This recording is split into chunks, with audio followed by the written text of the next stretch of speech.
রাধে রাধে বন্ধুরা, আজ আমি আপনাদেরকে বাড়িতে থাকা কিছু উপকরণ দিয়েই বানিয়ে দেখাবো ঝুরি বাদাম।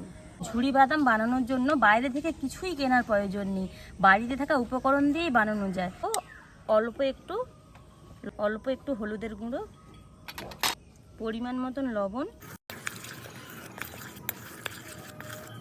একেবারে অনেকটা জল দেওয়া যাবে না, অল্প অল্প জল দেবো আর মেশাতে থাকবো।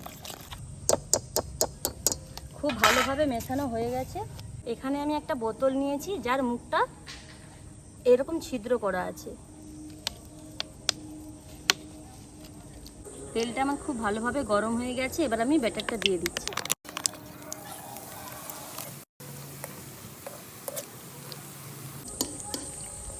এরকম লাল লাল করে ভেজে তুলে নিচ্ছি, এর মধ্যে রেখে দিচ্ছি। আওয়াজ শুনেই বুঝতে পারছেন কত সুন্দর ভাজা হয়েছে।